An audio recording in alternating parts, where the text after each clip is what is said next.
Response and opposition to the government's motion for continuance and proposed revised scheduling order.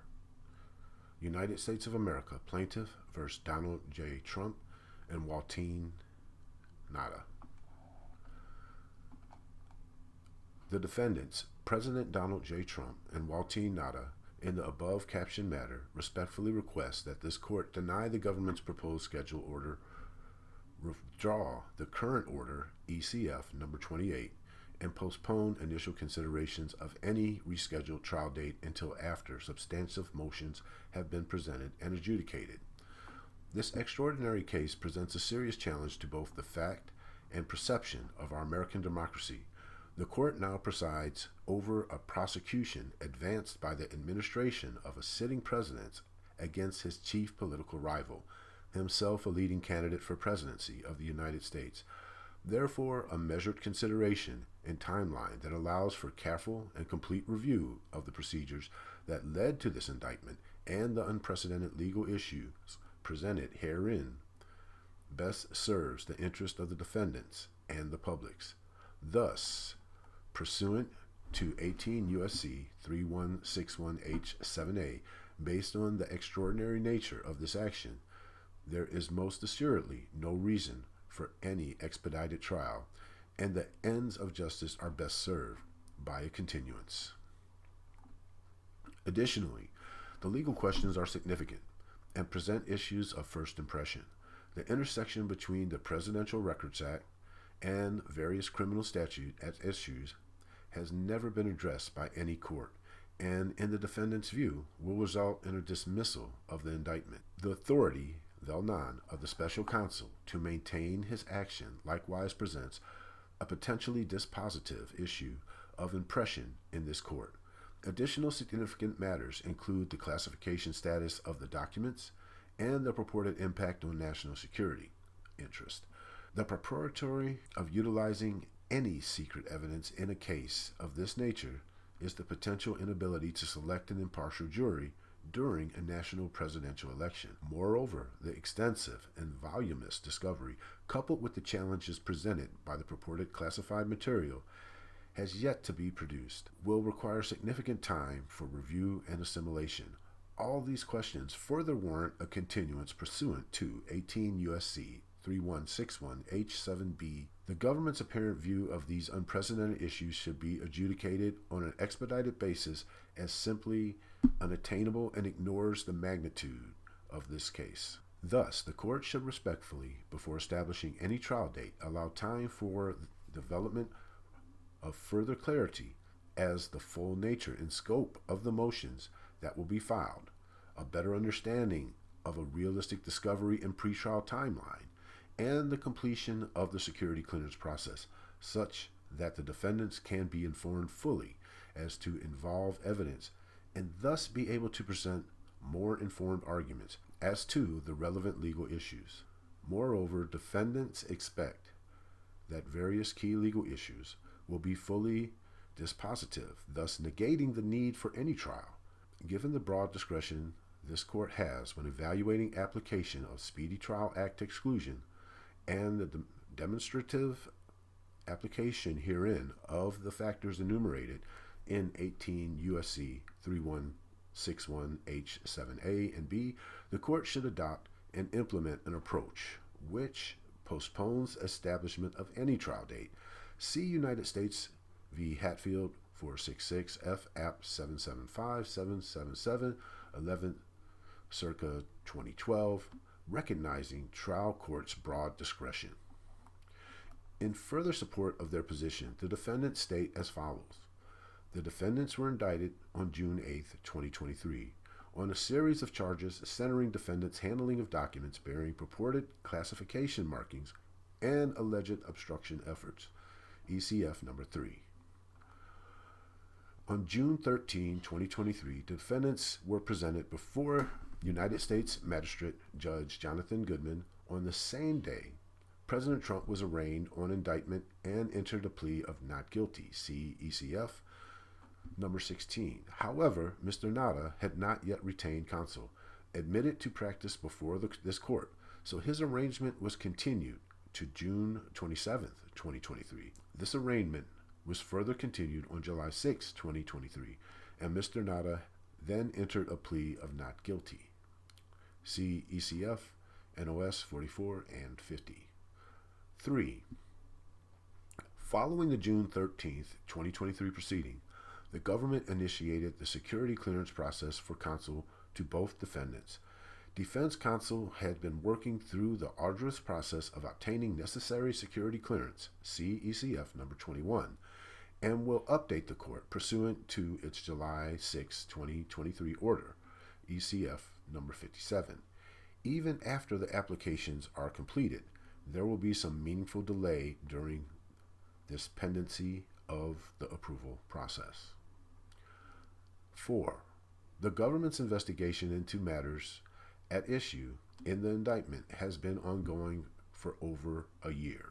During that time, the government collected hundreds of thousands of documents, interviewed dozens of witnesses, and presented many witnesses before 2 separate grand juries. The defense will require ample time to fully study the entire process and to evaluate not only what the government will produce voluntarily, but also whatever additional Brady, etc. material must and should be requested and produced. 5. The government anticipates producing discovery in stages due to the sheer volume of documents collected and because the procedural mechanism necessary to protect against the unlawful production of classified information. The government produced its first production of unclassified discovery on June 21, 2023. The initial production was substantial and voluminous. Therein, the government produced more than 428,300 records in excess of 833,450 pages, consisting of approximately 100,220 650 emails, including attachments, and 305,670 documents gathered over 90 separate custodians. The initial production also included some 57 terabytes of compressed raw CCTV footage. So far, there's approximately 9 months of CCTV footage, but the final number is not yet certain. 6. In addition, there will be additional production of discovery provided by the government as it continues to process some devices and search warrants returns. Notably, the government has not produced all interview-related materials, including certain witness statements and associated memorialization of those statements. The government has not informed the defendants when it anticipates producing additional discovery, what the discovery entails, or to even approximate when it will be positioned to fully comply with its discovery obligations under the law. The government's efforts are ongoing. The defendants have no insight into when this effort will be complete, nor do any of the parties know when the classified discovery will be made available to the defendants. Thus, in addition to the extraordinary volume detailed above, there will be further discovery. 8. Once the defendants have an opportunity to review just what has been provided in the initial production, there will almost certainly be requests for supplemental information, including Brady. However, it is not possible, with this exercise of reasonable diligence, for the defendants to begin to identify any supplemental documentation without first evaluating what has been produced. Since, unlike most cases, all the discovery materials are sensitive and high profile, the defendants are unable to utilize contract or third-party reviewers to the extent such resources would normally be available. Thus, an adequate and diligent review of existing discovery production will take some considerable time and effort. Indeed, given the volume of information in the government's production and the time required to electronically process that information, counsel for the defendants only accessed the initial discovery, i.e. email and documents, but not CCTV footage, which is still being processed for review. For the first time on June 28, 2023, accordingly, until at least some initial review is completed, the defendants cannot reasonably be expected to advance any meaningful position as to the schedule. These voluminous and layered discovery issues further support a continuance pursuant to 18 U.S.C. 3161H7B 2 and 4, in that the defendants must and should be provided the reasonable time necessary for effective preparation for pretrial motions and trial. 9. In addition, the government will at some point produce purportedly classified material, and the government acknowledges the discovery burdens on information subject to the Classified Information Procedure Act, CIPA. To that end, the government, in its June 21st, 23 letter to defense counsel, conveyed to the defendant that classified materials will be handled separately in accordance with CIPA. According to that letter, this purportedly classified material includes documents and witness statements. 10.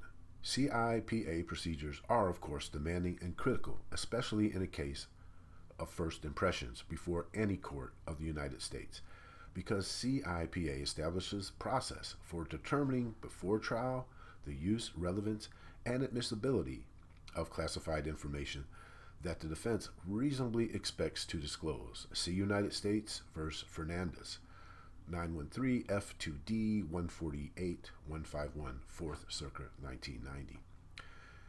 Indeed, other courts, including a court in this district, have recognized that it is reasonable to delay trial where discovery would be both complicated and extensive, covering thousands of documents, many of which are sensitive or classified and therefore subject to elaborate security measures, as well as the time-consuming procedure set forth in the Classified Information Procedure Act.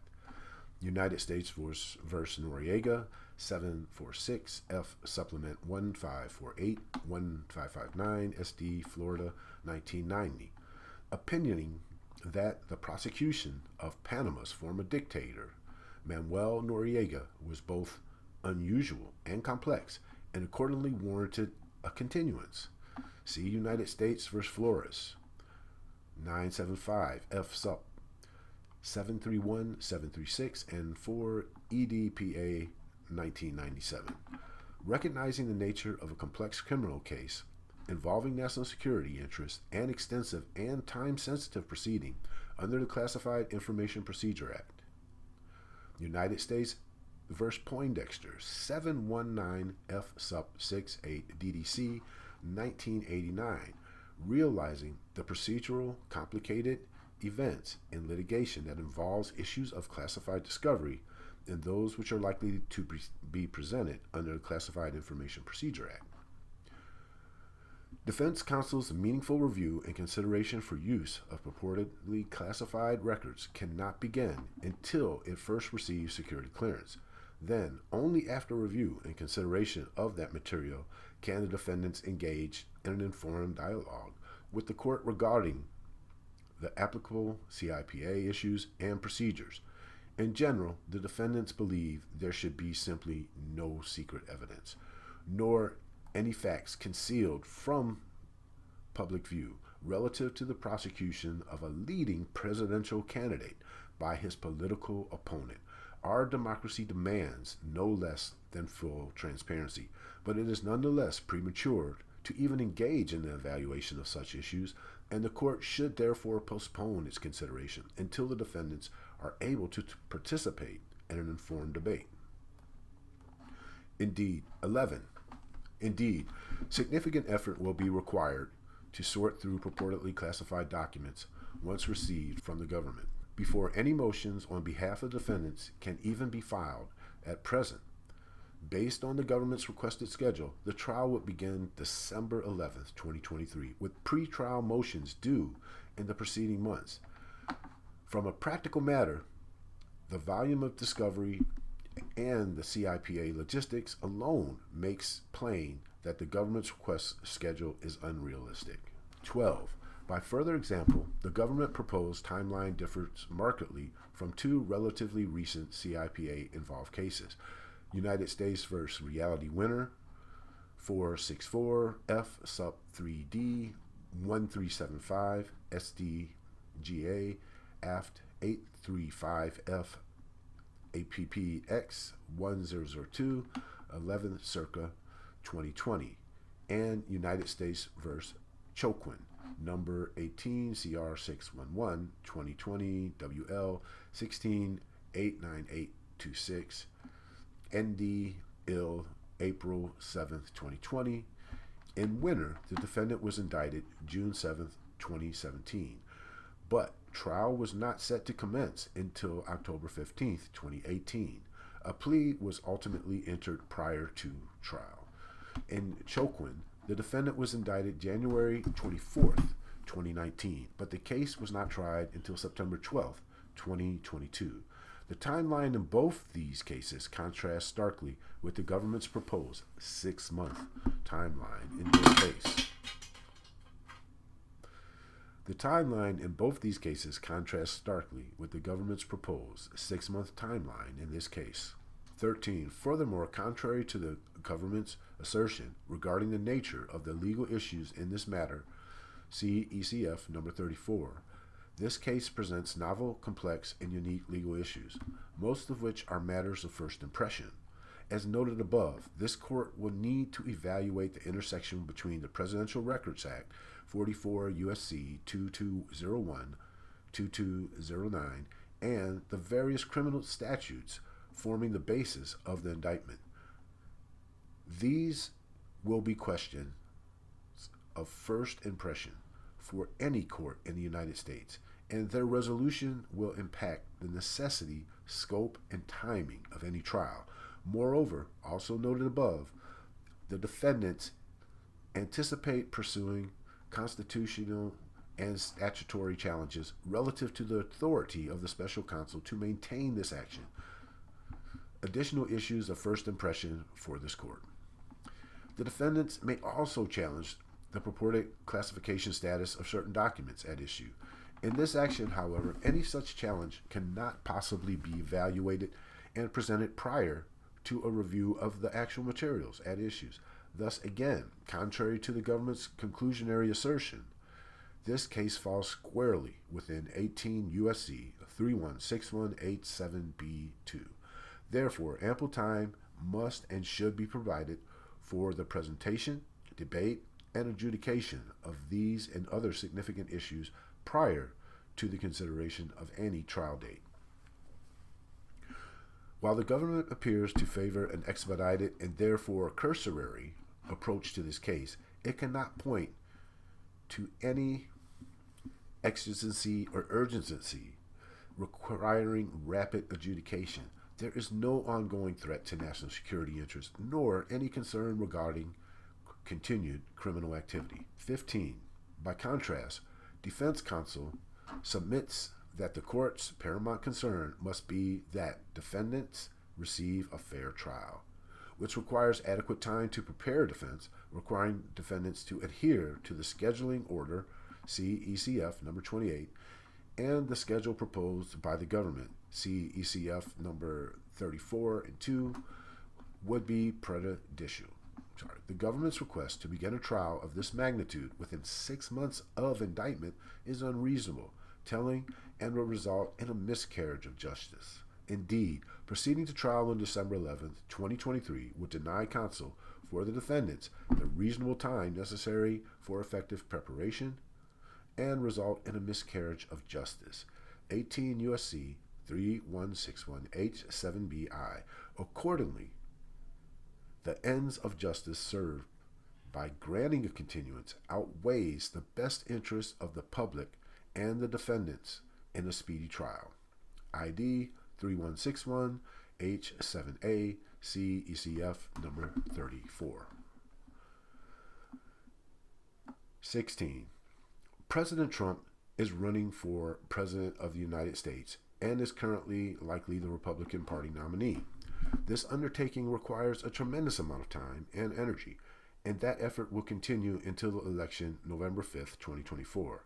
Mr. Nada's job requires him to accompany President Trump during most campaign trips around the country. This schedule makes trial preparation with both of the defendants challenging. Such preparation requires significant planning and time, making the current schedule untenable. and counseling in favor of a continuance. 17. Furthermore, careful consideration will need to be given in the ability to seat an impartial jury under the current circumstances. Proceeding to trial during the pendency of a presidential election cycle wherein opposing candidates are effectively, if not literally, directly averse to one another in this action will create extraordinary challenges to the jury selection process and limit the defendant's ability to secure a fair and impartial adjudication. These considerations are relevant to any continuance determined under 18 U.S.C. 3161 H7A and B and 2 and 4. C. E.G. Coleman v. Kemp, 778 F2D 1487 1489, 11 circa 1985, where a court is unable to sit an impartial jury because of pretrial publicity or an inflamed community atmosphere, then due process requires the trial court grant a continuance. Citing Shepard v. Maxwell, 384 U.S. 333, 362, and 63. Where there is reasonable likelihood that prejudicial news prior to the trial will prevent a fair trial, the judge should continue the case until the threat abates. Indeed, even Department of Justice policy cautions against taking prosecutorial action for the purpose of affecting an election or helping a candidate or party. See Department Justice Manual 9-85500, 2022. Here, there is simply no question any trial of this action during the pendency of a presidential election will impact both the outcome of the election and, importantly, the ability of the defendants to obtain a fair trial. 18.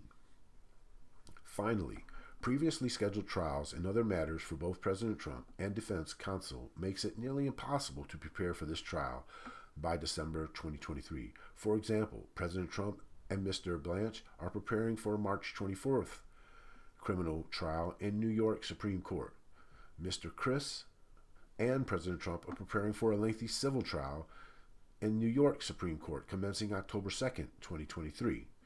And Mr. Woodward has 3 trial schedules in the coming months. United States First and Verrill, number 20 CR 200 DDC, 1-week trial commencing September 5, 2023. United States v. Shulman, number 20 CR 434 DMD, multi-week trial commencing October 2nd, 23. United States v. Samuel, number 20 CR 537 DDC, multi-week trial commencing October 23. Pendency of these other proceedings and their collective impact on the ability of defense counsel to prepare effectively for trial also supports granting continuance pursuant to 18 U.S.C. 3161 H7B 11 and 4. For reasons stated above, as well as reasons offered in the government's motion for continuance, ECF number 34, a continuance is warranted because this case is unusual, complex, and the nature of the prosecution involves novel questions of fact or law. 18 U.S.C. 3161H7B 1 and 2. Proceeding to trial on December 11, 2023 would deny counsel for the defendants a reasonable time necessary for effective preparation and result in a miscarriage of justice, ID at 3161H7B1. An accelerated trial schedule would also be contrary to the interests of our nation in maintaining the legitimacy of and confidence in our system of justice. Accordingly, the ends of justice served by granting a continuance outweigh the best interest of the public and the defendants in a speedy trial. ID at 3161H7A, see ECF number 34. 20. Respectfully, based on all foregoing, the court should therefore withdraw the current order setting trial and postpone any consideration of a new trial date. A continuance is certainly both necessary and appropriate pursuant to 18 U.S.C. 316187, and postponing any further decisions serves the best ends of justice in the adjudication of an unprecedented and extraordinary action. Dated July 10th, 2023. Respectfully submitted, Christopher M. Chris, Todd Blanche, Stanley Woodward, Sasha Dedane. Thank you for listening. If you enjoy this type of content, I ask you to please like and subscribe, as I will continue to do these because they're interesting and they're well written.